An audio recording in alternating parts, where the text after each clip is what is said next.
super excited. Dressed up in a button-down shirt for the first time since February and heading inside here at Seattle's Museum of Flight for a special event. Tell you more about it, let's go inside. Okay, so we're inside the Museum of Flight now. We're gonna head over to their aviation outdoor pavilion to take a special look at the original, very first Queen of the Skies, the very first 747 to ever be produced.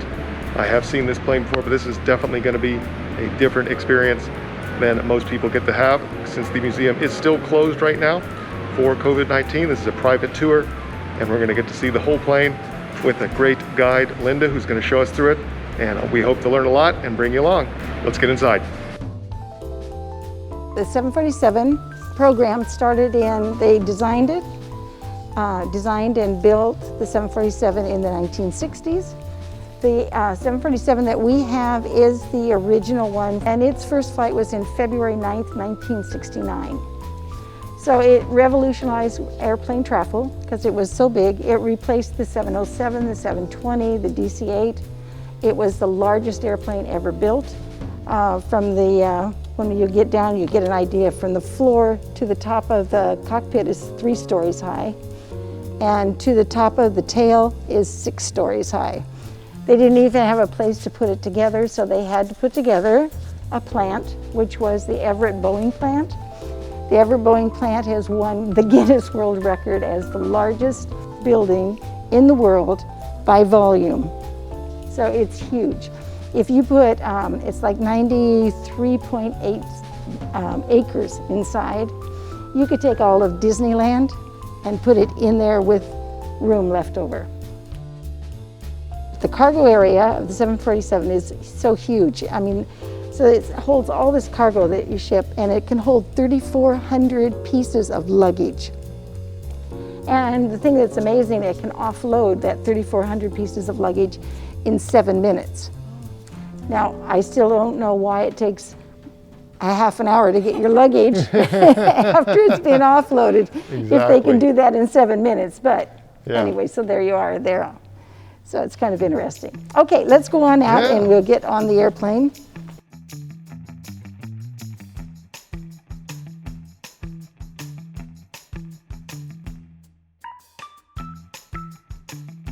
Yeah, you know, I did a little reading about before I came here, and I had always, you know, it's always, obviously the Concorde seems like this futuristic airplane, and I always knew that it was older than it, you know, people think it is probably in their head, but I didn't realize that it flew within a month of the 747. Oh yeah. So that's amazing, and you know, because I just think a lot of people view this as like a concept that came after the jumbo jet, but it really was something. It was something before. That Boeing was even working on at the same time. Of course. In fact, that's where I mean, this came out about the same time because they thought they were going to do the SST for Boeing, and that kind of, the whole thing kind of fell apart with the Concorde and everything. So then they developed this thing. So and this thing came to be because Boeing was doing a military contract for the C-5, which fell through.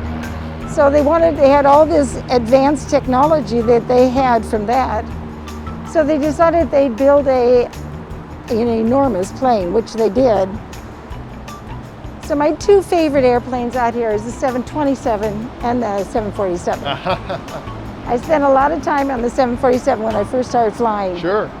And then a lot of time towards the end of my career on the 747 and the 777. So obviously it's called the City of Everett because it was made in Everett. It was put together. They had a group of people in Everett that they called the Incredibles. There were 50,000 employees that went together to create this thing, and that was anywhere from secretaries or engineers or technicians or whatever that put this thing together in 16 months. From their first concept. I remember the first time when these first came out, they did a big air show about the 747. I have never been so impressed by an airplane. Watching this thing come down and do that air show, I mean, with flaps down, gear down, and come in and do it like a touch and go and then take off. Yeah. Wow, I said, that's it. I gotta be on that airplane. So the 747 has a very signature shape. Of course, everybody knows it by its hump. And what's really interesting about that is that it was really kind of an afterthought. They did at one point consider making it a true double-decker, much like the A380 today, but it was decided it was too impractical for evacuation purposes. And also, since Boeing was at the same time designing their supersonic transport, they felt the 747 was short-lived as a passenger aircraft, and they really envisioned it having a future in cargo. So they needed a big opening door in the front to be able to load in cargo, and thus the cockpit ended up way up there. And as a function of having the cockpit up there, there was a bubble behind it in the design. And even though they initially didn't intend to put people up there permanently for passengers, they utilized it as a lounge. And that's why you see the 3 windows up there rather than the normal amount of windows you'd expect to see with passengers up there in the original design. This airplane was powered by these Pratt & Whitney turbofan engines. What's amazing about these is that turbofans had to be designed for the government contract, military contract, for their large volume cargo plane, which Boeing participated in but ended up losing out to Lockheed, who designed what became the C-5 Galaxy. But the engine manufacturers, the turbine manufacturers, the existing turbojets, as you'll find on the early 737, on the 727 next to us, were not enough power and would not give the aircraft enough range for what the airlines wanted and what the military wanted for the C-5. So this is actually the first aircraft that was used for civilian passenger use to use high bypass turbofan engines, as you'll find on aircraft today. All right, so we'll go on up. One thing you'll find on here, obviously there's no seats, because this one was never a passenger airplane. It was always it always did flight tests, and they even tested the engines on, engine improvements on different Boeing planes, even the 777. You'll see an area where they tested it on here. You know, for being built in 1968, it flew with Boeing until 1993. I mean, that's a long career. And then these are all the airlines that bought the, that invested in the 747.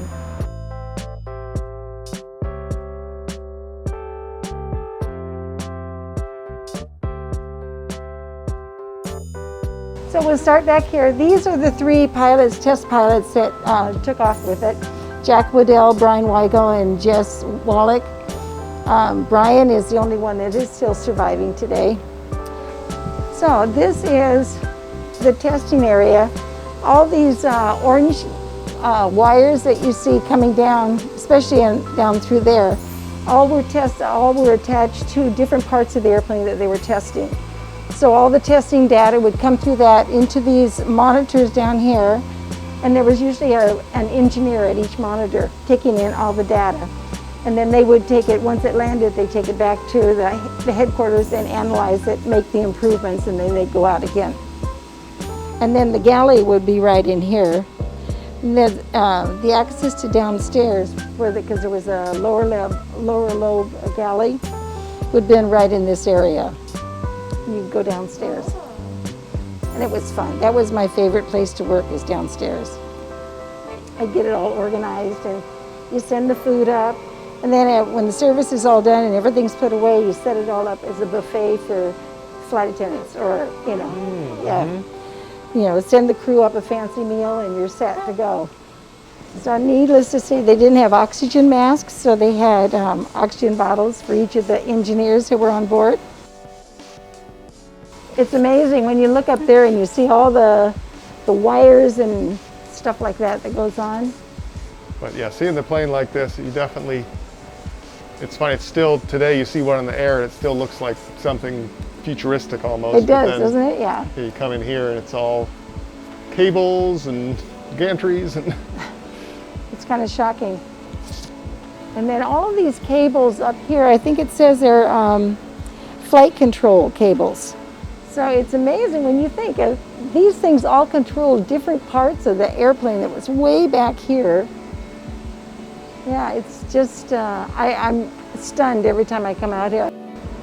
So I had read that when you guys got the plane, it wasn't in this configuration. It was a mess. I mean, the sidewalls were out, rugs were moldy, wiring was not there, the engines had parts missing. You know, I mean, went on, and they spent a lot of time putting it all back together. Yeah. You know. It's awesome that you guys put it back the way it was. And then this is the 777 engine test station. Was all this stuff. So you can see the wires went down and out to the engine. These are all water tanks. This whole back section was all full of water tanks all the way across. And when it was they would fill them all with water, and then they could switch the weight of it so that it was mostly on one side or on the other. And it was to test the weight of a full 747.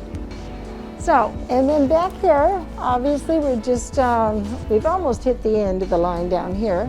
What they did, Boeing was trying to sell the 747 to the military. And in order to sweeten the pot, they decided they'd design a way for them to refuel in air. So if they're transporting supplies or troops or whatever, they could just do this in the air and not have to worry about it. The military was not interested. They bought it from somebody else. And so we kept everything, and now it's on display. And this is the black boxes are up here. So if you notice, the black box is actually orange because they had originally black and nobody could find them. So they painted them orange. And then they have the reel out probe. Yeah, this is is mounted on the tail. And after takeoff, they would extend it back probably about 100 feet behind the airplane, and it was to calibrate true airspeed of the 747. So you can just take your time, and you know, if you want to take the time, read different things, look at the displays and everything. If you have any questions, I'll be here to answer. Sure. And then we'll make our way up front and go upstairs. Okay. Okay. Definitely. Yeah.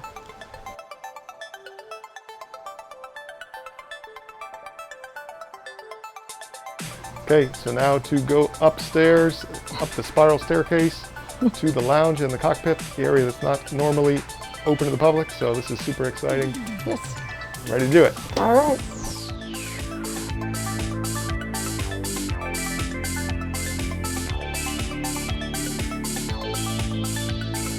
Wow.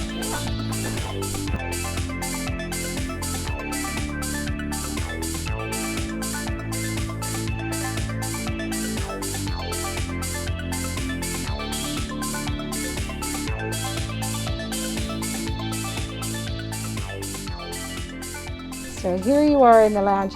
When the airlines came up with this area, it was a big competition for each airline to create their own spectacular upstairs lounge. So everyone had their own little kind of world up here that they could just play with. And they had, some of them were real spectacular, some had a piano bar. They had all kinds of things up here. Yeah, there was a flight attendant that would serve drinks, so you could just come up here for that.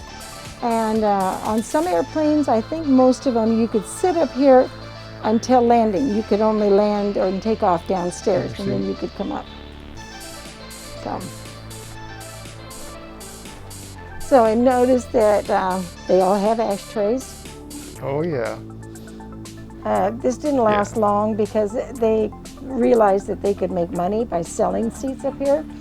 So when the 200 came up, they put seats in. So this is it. The lounge and cockpit, the spiral staircase. It's outside. They dehumidify it, but not cool it. So it's a little warm in here on this 80-degree day. But wow, totally, to say the least, worth it to get to finally see the original upstairs of the 747.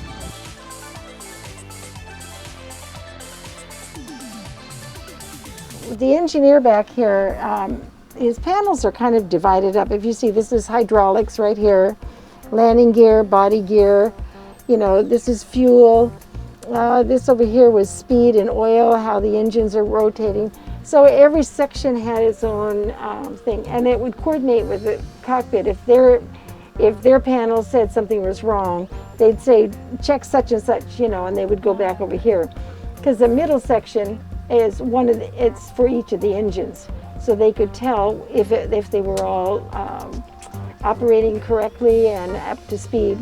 This is an emergency window, and that handle you see over there, the window would roll back, so they could exit off of that. And the same with this. There were 4 inertia reels, so they would turn this, it would drop down. It was like a stair. You'd step on here, step on there, and step out, grab a reel, and slide down the side of the airplane. And then hopefully it would, somebody attached it, and that you would stop before you hit the bottom. Yeah, it is funny for how big the plane is everywhere else, how relatively tight the cockpit area I know, really it is, isn't it? From here it's on to cocktails and hors d'oeuvres, or? Yep, they're already, I think they're probably downstairs for you. Oh, okay, Yeah. great. So whenever you want to go, we can go down.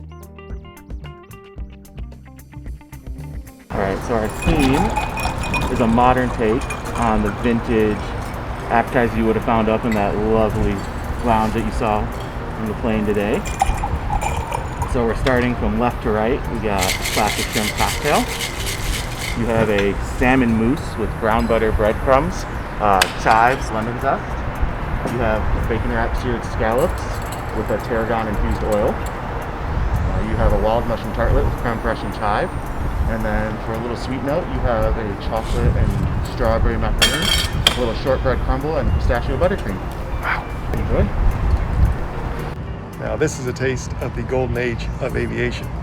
Right here, under the nose of the plane that started it all, the Queen of the Skies.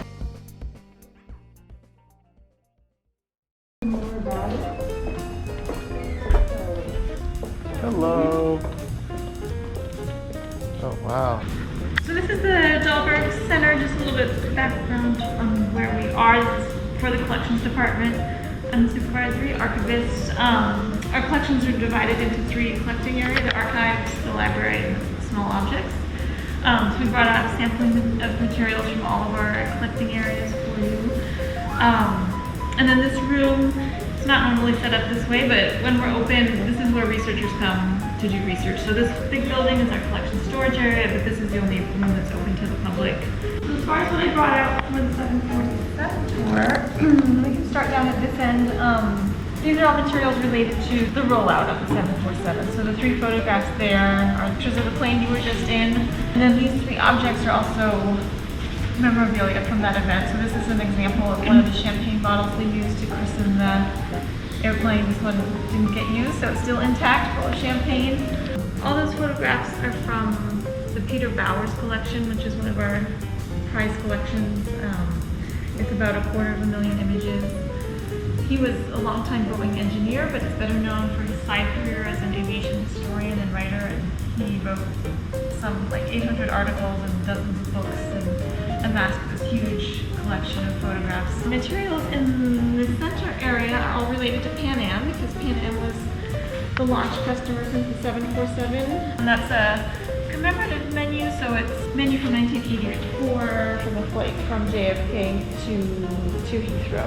I love how they printed at the bottom here, please accept our apology if your choice of entree is not available. I don't suppose you ever had to tell anybody that in 30 years.